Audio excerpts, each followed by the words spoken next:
నమస్తే. ఉపాధ్యాయ అర్హత పరీక్షకు సంబంధించి మనోవిజ్ఞాన శాస్త్రం, చైల్డ్ డెవలప్మెంట్ అండ్ పెడగాగిలో పెరుగుదల అభివృద్ధి అన్నటువంటి పాఠ్యాంశానికి సంబంధించి నైతిక వికాసం, అలాగే ఎరిక్సన్ ప్రతిపాదించిన మనోసాంఘిక వికాస సిద్ధాంతం గురించి ఈ సెషన్లో మనం తెలుసుకుందాం. మానవ వికాస దశలలో ఎలిజబెత్ హర్లాక్ తెలియజేసినటువంటి విధంగా నవజాత శిశువు నుండి వయోజన దశ వరకు జరిగేటువంటి వికాసాలలో శారీరక వికాసం, మానసిక వికాసము గురించి మనం పరీక్షల్లో ప్రధానంగా ప్రశ్నలు రావడానికి అవకాశం ఉంది. అదేవిధంగా నైతిక వికాసం గురించి కూడా పరీక్షలో ప్రశ్నలు వస్తాయి. నైతికత అనంటే నీతి నియమాలను కలిగి ఉండడం, నీతి నియమాలను పాటించడం అన్నది రెండు అంశాలు. అంటే కలిగి ఉండడంతో పాటు పాటించడం అన్న విషయాలని మనం నైతిక వికాసంగా పేర్కొంటాం. అయితే నైతికత అన్న దాన్ని మనం మొరాలిటీ అన్న పదంతో వాడుతూ ఉంటాం.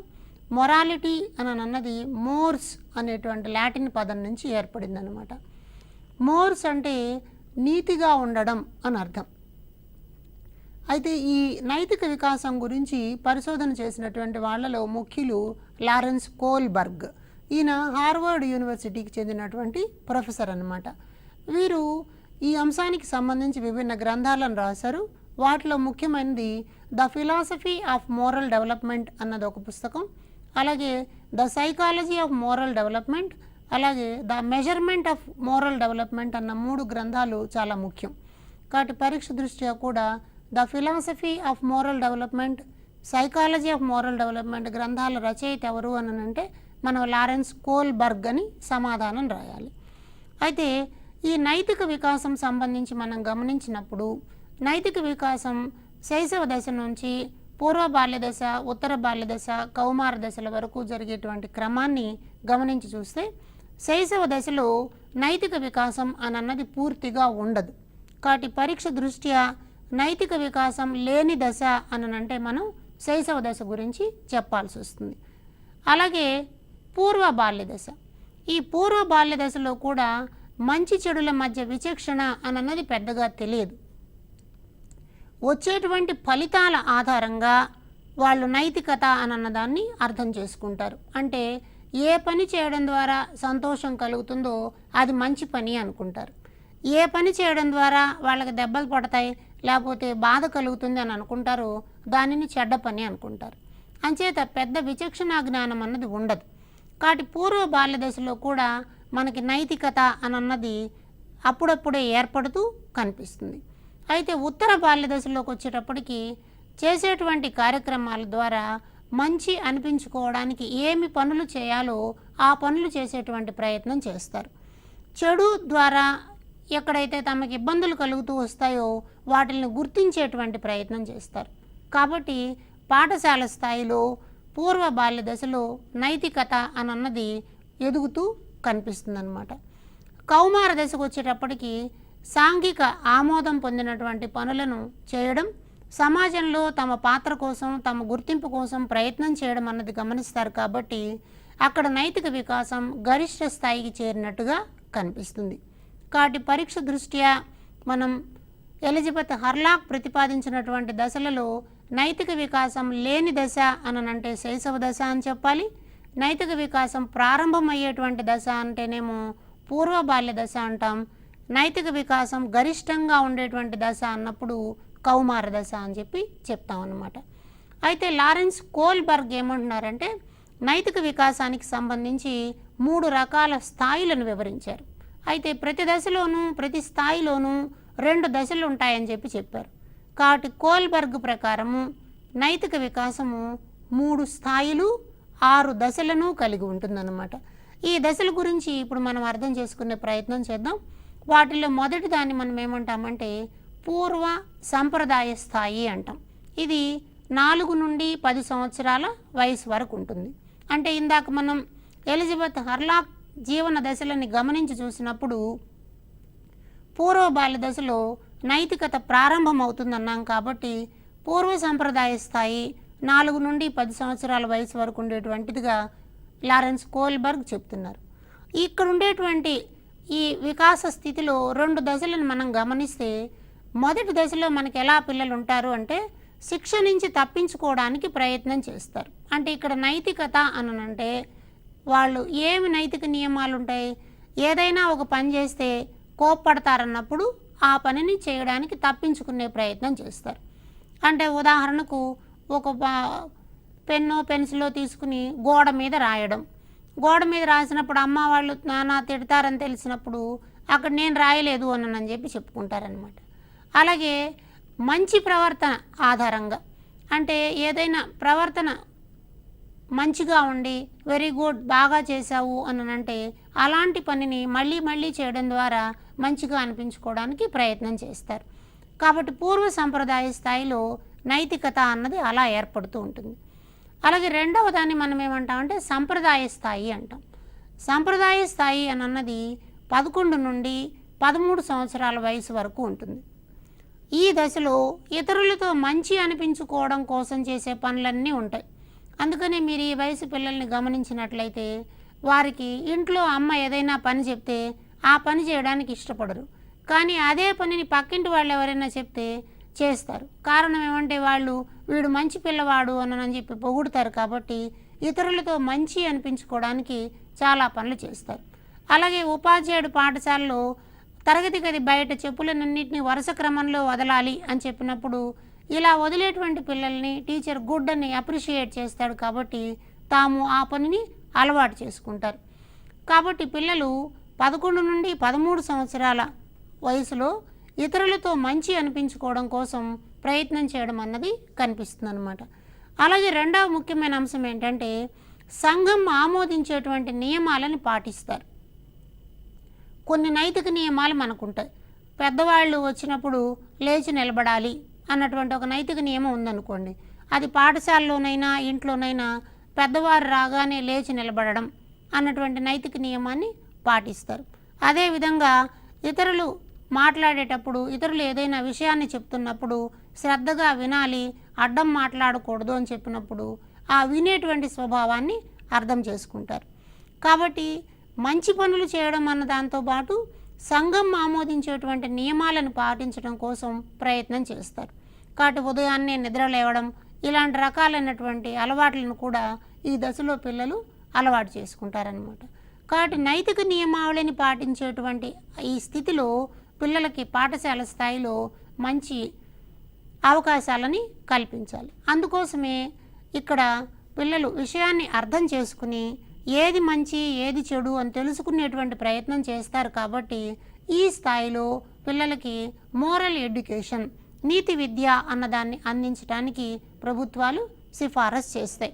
2005 జాతీయ విద్యా విధానం, 2020 జాతీయ విద్యా విధానం, అలాగే 1986లో వచ్చినటువంటి జాతీయ విద్యా విధానాలు అన్నీ కూడా పిల్లలలో నైతిక వికాసానికి పనికొచ్చేటువంటి అభ్యసన సన్నివేశాలు పాఠశాల ప్రక్రియల్లో భాగం కావాలి అని చెప్పి పేర్కొన్నారన్నమాట. అదే మూడవ వికాస దశని మనం చూసినట్లయితే దానిని మనం ఉత్తర సంప్రదాయ స్థాయి అంటాం. ఇది కౌమార దశకు సంబంధించినటువంటి అంశం. 14 సంవత్సరాల పైన వయసు కలిగినటువంటి పిల్లలలో ఈ రకపు మనం నైతిక వికాస స్థితిని చూడవచ్చు అన్నమాట. అంటే ఇక్కడికి వచ్చేటప్పటికి నైతికత అన్నది పరిపక్వత చెంది కనిపిస్తుంది. గరిష్ట స్థాయిలో నైతిక వికాసం అన్నది ఉండేటువంటి స్థితి. కాబట్టి నైతిక వికాసం స్థిరపడినటువంటి దశగా దీనిని మన వాళ్ళు పేర్కొంటారనమాట. ఇంతకుముందు సంప్రదాయ స్థాయిలో సంఘం ఆమోదించినటువంటి నియమాలను పాటించే క్రమంలోనే ఇక్కడ కూడా సాంఘిక ఒప్పందాలను పాటిస్తారు అని చెప్పి చెప్తారు.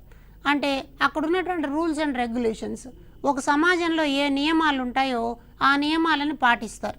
అంటే ఉదాహరణకు బస్సులో ప్రయాణం చేస్తున్నప్పుడు ఈ సీట్లు వికలాంగులకు కేటాయించబడినవి అని చూసినప్పుడు ఆ సీట్లను ఎవరైనా వికలాంగులు ఉన్నప్పుడు వారికి ఇచ్చి నిలబడడం అన్నది గమనిస్తాం. కాబట్టి సాంఘికంగా ఉండేటువంటి ఒప్పందాలను పాటించడం అన్నది ఈ సందర్భంలో మనకు కనిపిస్తుంది అనమాట. అలాగే వీళ్ళు ఇంకొక పని ఏం చేస్తారు అంటే వారు చేస్తున్నటువంటి పని సరైనదా కాదా అన్న ఆత్మ విమర్శ చేసుకోగలిగినటువంటి స్థితిలోకి ఉంటారు. కాబట్టి ఆత్మ నిందను తప్పించుకోవడం కోసం నైతిక విలువలు పాటిస్తారు. అంటే ఆత్మ నింద అంటే వేరే ఎవరో చెప్పడం కాదు, వారికే వాళ్ళదైన ఆత్మ కొన్ని సంకేతాలను తెలియజేస్తూ ఉంటుంది. నీవు చేస్తున్న ఈ పని మంచిది అని ఆత్మ ప్రబోధించినట్లయితే ఆ పనిని చేయడానికి ప్రయత్నం చేస్తారు. అలా కాకుండా వారు చేస్తున్నటువంటి పనిలో ఆత్మ వాళ్ళకి సంకేతాలు ఇచ్చిందనుకోండి, ఇలాంటి పని చేయడం వల్ల నీ ఆరోగ్యం పాడైపోతుంది, ఇది మంచిది కాదు అని చెప్పినట్లయితే వారు ఆ అలవాటు నుంచి బయటకు రావడానికి ప్రయత్నం చేస్తారనమాట. కాబట్టి తమకి తామే విశ్లేషణ చేసుకుని ఇది మంచి పని, ఇది చెడు పని అన్నటువంటి అంచనాకు వచ్చి మంచి పనులను మాత్రమే తమ జీవన గమనంలో పాటించడానికి ప్రయత్నం చేసేటువంటి స్థితి ఉత్తర సంప్రదాయ స్థాయిలో మనకు కనిపిస్తుంది. కాబట్టి ఒక కౌమార దశలో ఉండేటువంటి పిల్లవాడు తాము చదువుతున్నటువంటి పాఠశాలలో మొక్కలు నాటడం అనేటువంటి కార్యక్రమంలో పాల్గొన్నాడు. ఇది నైతిక నియమావళిలో ఏ స్థాయిని తెలియజేస్తుంది అని చూసినప్పుడు ఇది ఉత్తర సంప్రదాయ స్థాయిగా కనిపిస్తుంది. ఎందుకని? మొక్కలు నాటడం అన్నది పర్యావరణానికి సంబంధించిన విశేషం, తద్వారా ప్రకృతిని పర్యావరణాన్ని కాపాడవచ్చు అన్నటువంటి జ్ఞానాన్ని తను సొంతంగా పొంది ఉంటాడు. కాబట్టి నైతిక వికాసం ఆ స్థితిలో కనిపిస్తుంది. సంప్రదాయ స్థాయి దగ్గరకు వచ్చేటప్పటికి పిల్లలు అక్షరాలను గుండ్రంగా రాయడం ద్వారా మంచి మార్కులు పొందవచ్చు అని ఉపాధ్యాయుడు చెప్పాడు అనుకోండి, అక్షరాలను గుండ్రంగా రాయడం అన్నటువంటి ప్రయత్నాన్ని చేస్తాడు. కాబట్టి అప్పుడు వీడి అక్షరాలను అందరూ మెచ్చుకుంటారు, అంచేత తాము ఆ నైతిక నియమావళిని పాటించడానికి అవకాశం వస్తుంది. అయితే నైతికత అన్నది వేటి ద్వారా పిల్లల్లో సాధించవచ్చు అని మనం చూసినప్పుడు ప్రధానంగా పాఠశాల స్థాయిలో నైతిక విద్య అన్నది కథలు, ఆటలు, పాటల ద్వారా నేర్పడం అన్నది అవసరం అన్నమాట. కాబట్టి పరీక్ష దృష్ట్యా ఒక ముఖ్యమైన అంశం ఏంటంటే పాఠశాల స్థాయిలో నైతిక వికాసానికి తోడ్పడేటువంటి అంశము. నైతిక వికాసానికి తోడ్పడే అంశం ఏమి అంటే కథలు, అలాగే పాత్ర చిత్రణ అంటాం, ఏకపాత్రాభినయం చేయడం, తద్వారా కూడా పిల్లల్లో నైతిక వికాసం జరగడానికి అవకాశం ఉంటుంది. కాబట్టి కోల్బర్గ్ ప్రతిపాదించినటువంటి ఈ 3 రకాలైనటువంటి స్థాయిలు, వాటిలో ఉండేటువంటి దశలు మనకి నైతిక వికాసం అన్న భావనని అర్థం చేసుకోవడానికి పనికొస్తాయి. కాబట్టి పిల్లలలో పాఠశాలలో కల్పించేటువంటి అభ్యసన అనుభవాలు ఏ స్థాయిలో ఏ దశలో పిల్లలు ఉంటారో దానికి అనుకూలమైనటువంటి అభ్యసన కృత్యాలు అక్కడ ఉండాలి. అంటే ఉదాహరణకి శిక్ష నుంచి తప్పించుకోవడానికి పిల్లలు నైతిక వికాసాన్ని పొందుతారు అన్నటువంటి దశ మనకి పూర్వ సంప్రదాయ స్థాయిలో కనిపిస్తుంది. కాబట్టి ప్రీ ప్రైమరీ తరగతి గదులలో పిల్లలకి ఇచ్చేటువంటి నైతిక వికాసం ఏముండాలి? ఏదైనా వస్తువులను గీత వెంబడి నడవండి, కింద పడకుండా తీసుకువెళ్ళండి అని చెప్పినప్పుడు పిల్లలు కింద పడకుండా ఆ వస్తువులను పట్టుకుని గీత వెంబడి నడిచేటువంటి అభ్యాసం చేస్తారు. ఇక్కడ నైతికత అంటే కేవలం ప్రతిసారి నీతి నియమాలే అని కాకుండా ఆ పని పట్ల, చేస్తున్నటువంటి పని పట్ల ఒక స్నేహపూర్వక వాతావరణంలో పనిచేసేటువంటి స్వభావం కూడా నైతికత కిందకే వస్తుందన్నమాట. కాబట్టి కోల్బర్గ్ ప్రతిపాదించినటువంటి నైతిక వికాసం పాఠశాల స్థాయిలో అమలు చేయాల్సిన అవసరం ఉంది.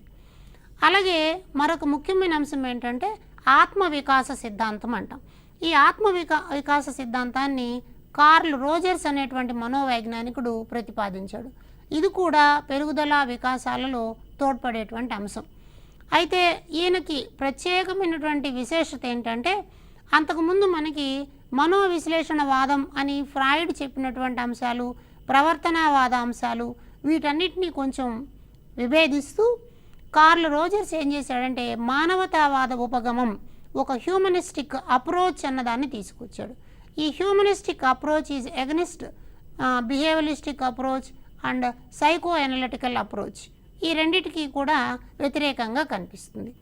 అయితే ఈ మానవతావాదం అన్నటువంటి దాన్ని తీసుకొచ్చిన వాళ్ళల్లో ముఖ్యుడు అబ్రహాం మాస్లో.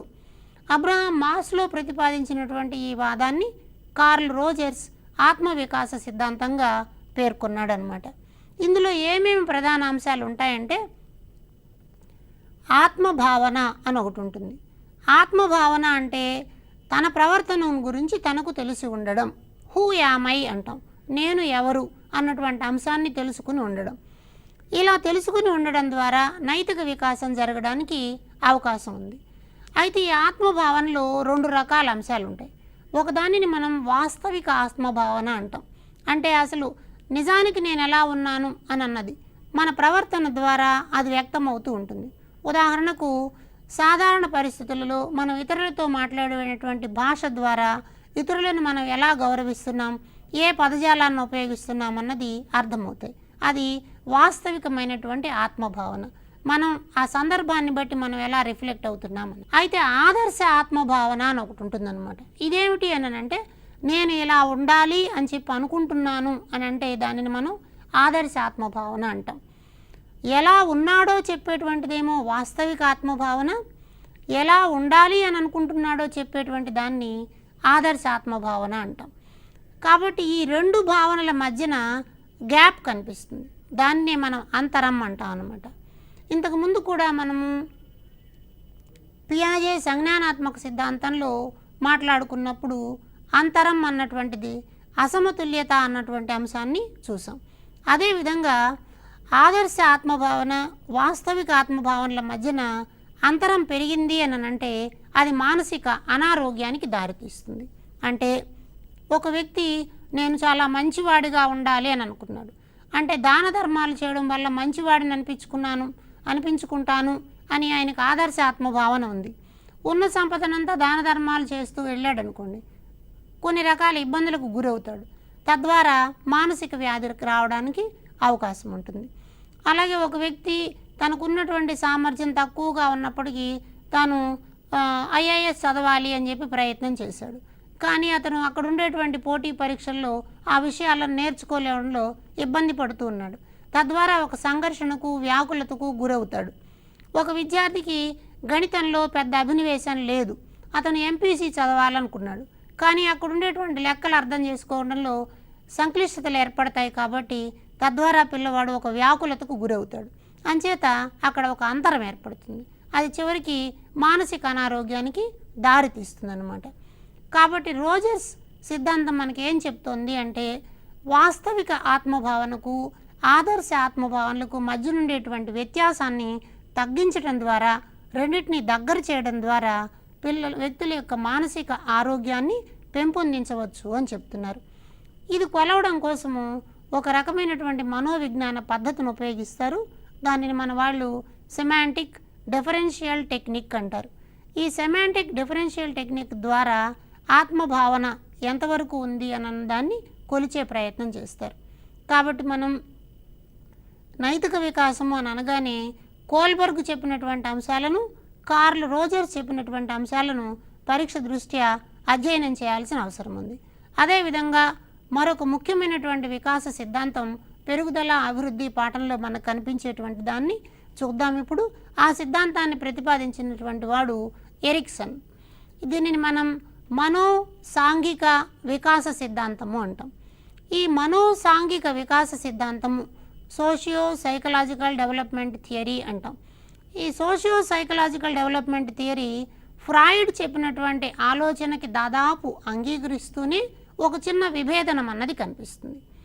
ఇంతకుముందు మనం కార్ల్ రోజర్స్ చెప్పినటువంటి సిద్ధాంతంలో ప్రవర్తనావాద సిద్ధాంతము, అలాగే మనోవిజ్ఞాన సిద్ధాంతాల నుంచి బయటకు వచ్చి మానవతావాదం అన్న కొత్త కోణం అక్కడ కనిపించింది. అయితే ఇక్కడ ఎరిక్సన్ ఏమంటాడంటే, ఫ్రాయిడ్ చెప్పినటువంటి మనోలైంగిక వికాస సిద్ధాంతాన్ని అంగీకరిస్తూనే లైంగికత లేదా లిబిడో అంటాం అన్నమాట. ఈ లిబిడో అన్నటువంటి భావనని మాత్రమే తిరస్కరిస్తాడు. ఎందుకని? ఫ్రాయిడ్ ఏమంటాడంటే, ఎక్కడైతే మానవ జీవితంలో లిబిడో సంతృప్తి చెందుతుందో అప్పుడు మానవ ప్రవర్తన సత్ప్రవర్తనగా ఒక మంచి దిశలో సాగుతుంది అని ఫ్రాయిడ్ అంటాడు. అయితే ఎరిక్సన్ ఏం చెప్తాడంటే, దానికన్నా కూడా స్వీయ భావన, సెల్ఫ్ కాన్సెప్ట్, ఈగో, అహం అన్నటువంటివి ప్రాధాన్యమైనది. నేను, నా గురించి తెలుసుకోవడం, స్వీయ భావన అన్నవి ముఖ్యం. కాబట్టి తద్వారా మనోసాంఘిక వికాసం జరుగుతుంది అంటాడు. పరీక్ష దృష్ట్యా ఇది చాలా ఇంపార్టెంట్ పాయింట్. ఫ్రాయిడ్ చెప్పిన ఏ అంశాన్ని ఎరిక్సన్ వ్యతిరేకించాడు అని అంటే లిబిడో భావనని వ్యతిరేకించాడు.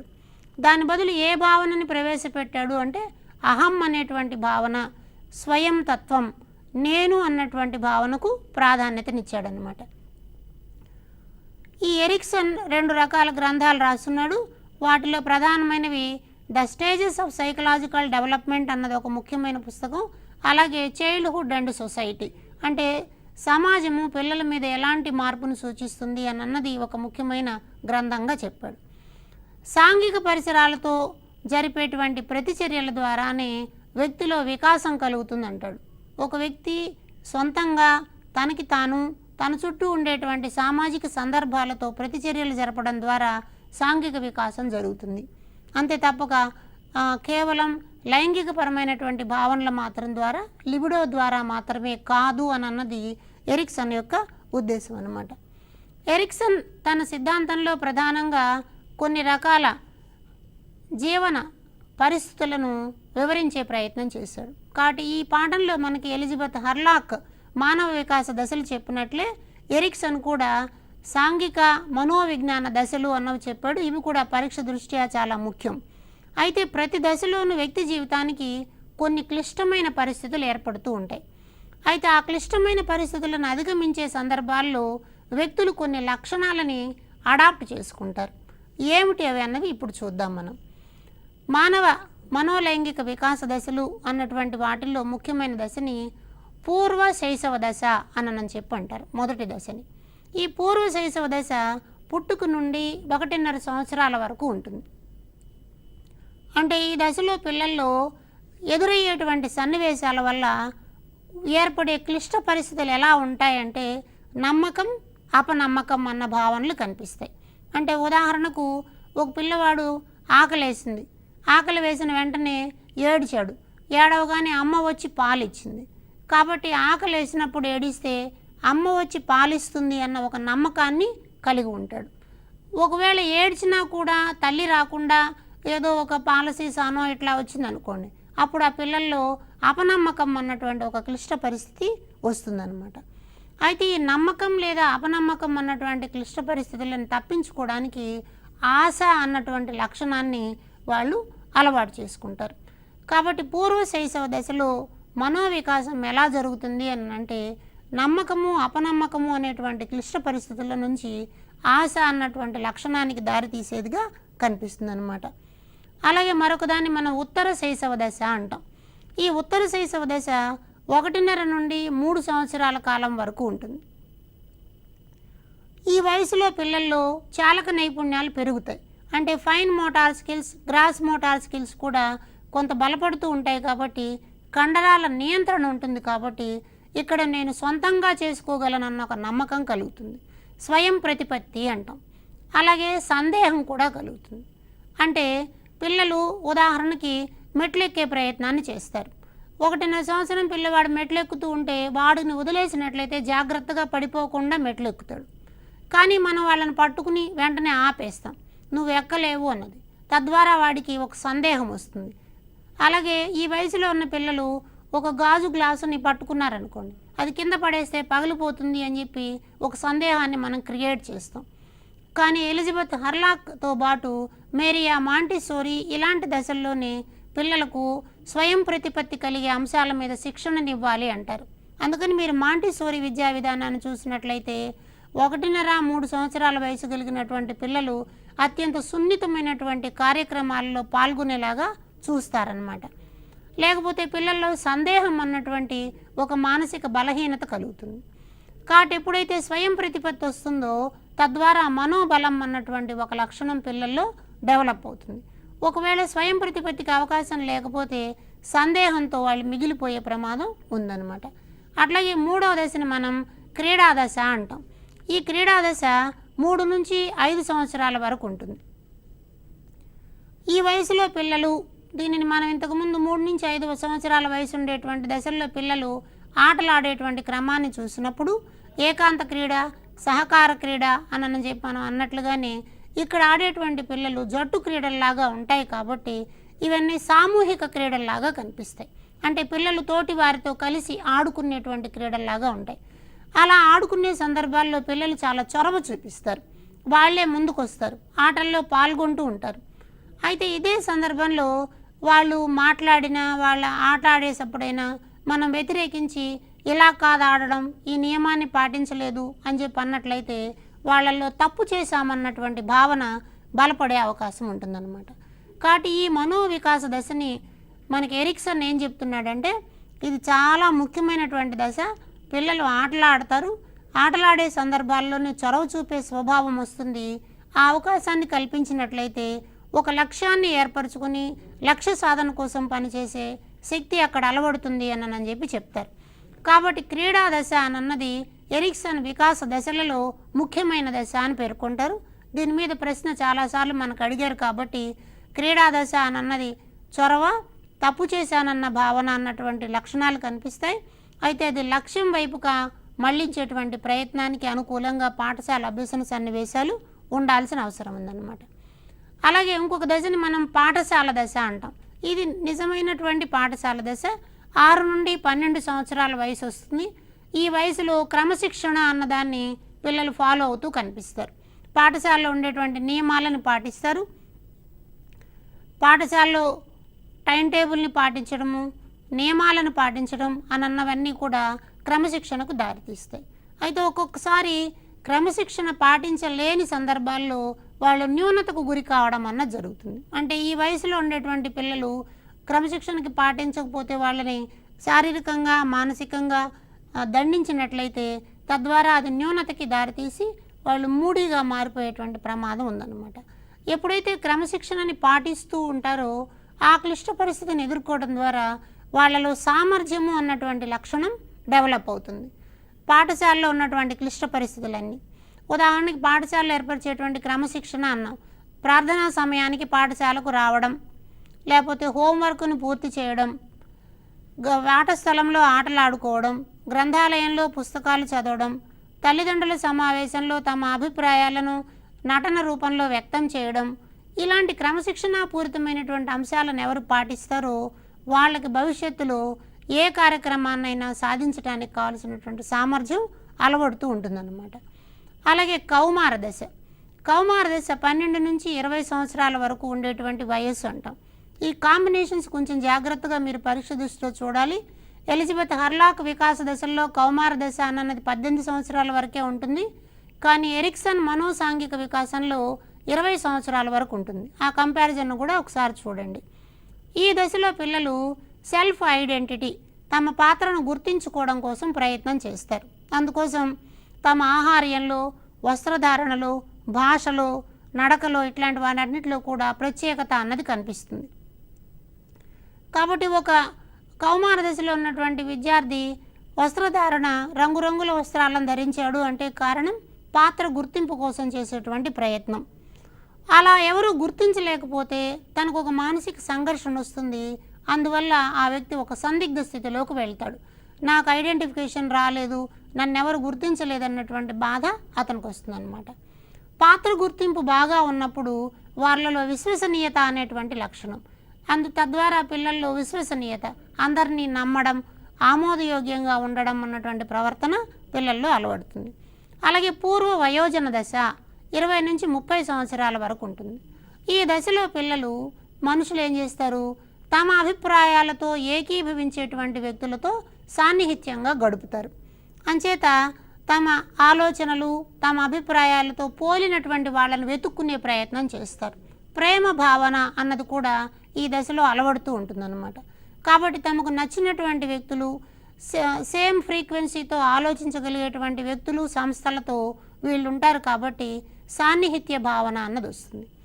ఒకవేళ దీనికి మానసిక ప్రకార్యం కల్పించిందనుకోండి, అప్పుడు ఏకాంతము అన్న భావన వస్తారు.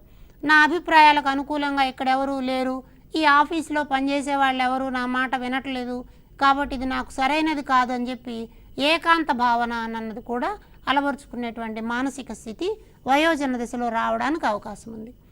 అలాగే మధ్య దశ లేదా వయోజన దశ అంటాం.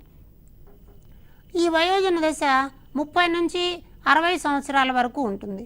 ఈ కాలంలో ఉత్పాదకత అన్నటువంటి లక్షణం వస్తుంది. అంటే వీళ్ళు ఏం చెప్తారంటే ఎరిక్సన్, ఈ దశలో వ్యక్తులు సాంఘిక నియమాలను పాటిస్తూ క్రమశిక్షణా భావాన్ని కలిగి తాము అనుకున్నటువంటి లక్ష్యాలను సాధించే ప్రయత్నం చేస్తారు. కాబట్టి సమాజంలో ఒక గొప్ప గుర్తింపు అన్నది ఇక్కడ కనిపిస్తుంది. తద్వారా వాళ్ళకి సంరక్షణా భావం అన్నది వస్తుంది. అంటే తనని, తన కుటుంబాన్ని, తన మీద ఆధారపడినటువంటి వాళ్ళందరినీ కూడా సంరక్షించుకునేటువంటి భావన అక్కడ కనిపిస్తుంది. కొన్ని సందర్భాల్లో ఈ సామర్థ్యం లేనప్పుడు స్తబ్దత అన్నది వస్తుంది. కాబట్టి నాకున్న సామర్థ్యాలు ఈ పనిని చేయడానికి పనికి రాలేదు, కాబట్టి నేను ఫెయిల్ అయ్యానన్న భావన వస్తుంది. ఆ వయసులో కొంతమంది నిర్లిప్తతకు గురై స్తబ్దత అన్నటువంటి లక్షణాన్ని పొందుతారు. కాబట్టి ఉత్పాదకత స్థాయి అని అన్నది ఎరిక్సన్ చాలా గొప్పగా పేర్కొంటాడు. మానవ వికాసంలో ఈ వయసు చాలా కీలకమంటారు.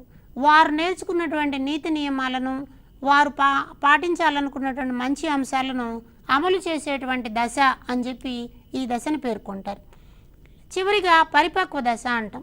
60 సంవత్సరాల పైన జీవితంలో వ్యక్తులు తాము గడిపినటువంటి జీవితాన్నంతా కూడా ఒకసారి విశ్లేషణ చేసుకుని, నేను నా లక్ష్యాల మేరకు, నా శక్తి సామర్థ్యాల మేరకు మంచి జీవితాన్ని గడిపాను అని చెప్పి చిత్తశుద్ధితో కూడి ఉంటారు. ఇలాంటి వాళ్ళలో సూక్ష్మ బుద్ధి అన్నది కనిపిస్తుంది అన్నమాట. అలా కాకుండా ఉంటే నిరాశాభావం అన్నది ఉంటుంది. నేను సామర్థ్యాలున్నా నాకు తగిన ఉద్యోగం రాలేదు అన్నటువంటి ఒక బాధ ఉండొచ్చు, లేదా లక్ష్యాలని నేను జీవితంలో సాధించలేకపోయాను అన్న బాధ ఉండొచ్చు అన్నమాట. కాబట్టి చిత్తశుద్ధి, సూక్ష్మ బుద్ధి, తార్కికంగా ఆలోచించడం అన్నటువంటి గుణం, ఇతరులకు సూచనలు సలహాలు ఇవ్వడం అన్నటువంటి అంశము కనిపిస్తుంది. కాబట్టి పరీక్ష దృష్ట్యా ఎరిక్సన్ ప్రతిపాదించిన మానవ వికాస దశల్లో ఉండేటువంటి ఆ దశల పేర్లు, వాటిలో ఉండేటువంటి క్లిష్ట స్థితులను, అలాగే ఏర్పడేటువంటి లక్షణాలను, వయో సమూహాల ఈ జాబితాని తప్పనిసరిగా మనం అర్థం చేసుకోవాలి.